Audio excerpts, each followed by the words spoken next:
Maalifannisa maqaasaa jajuun dhimma lubbuu koof ingatinni baasee na durammadu darbee naaf du'e qooda du'a kootii anaaf Kiristoos jireenya kooti.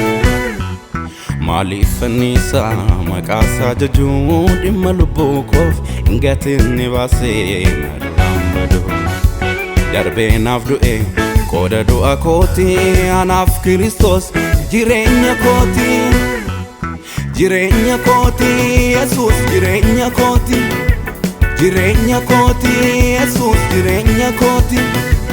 Jireenya kooti Yesuus jireenya kooti. Jireenya kooti Yesuus jireenya kooti.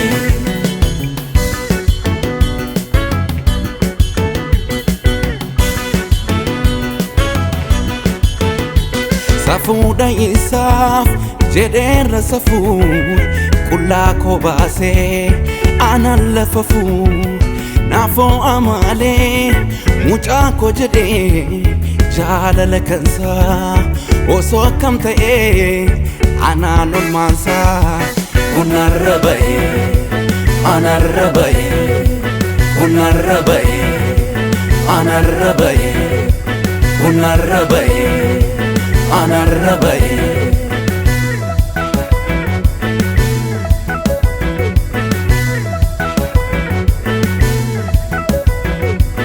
Injiru seilaa utuun injirre yaadoo ulfaataa keessa saantaree amma dhaabadhee gaara irraa olmaasaa himuuf faaruu fideera faaruu fideera faaruu fideera faaruu fideera.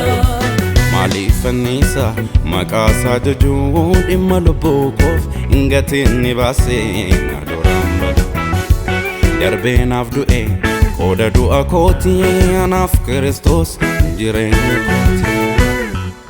Maalifannisa maqaasaa jajuun dhimma lubbuu koof ingatinni baasee na durammadu darbee naaf du'e qooda du'a kootii anaaf Kiristoos jireenya kooti.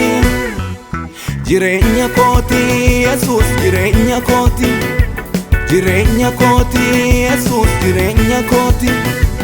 Jireenya kooti Yesuus jireenya kooti.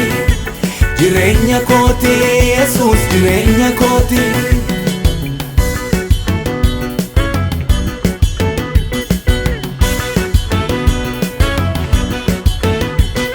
Michuu haalaan ingeddaramne amallisaas insinsinomne jecha dhugaan amiilee tumsuu kan akkasaa inturreen jiru.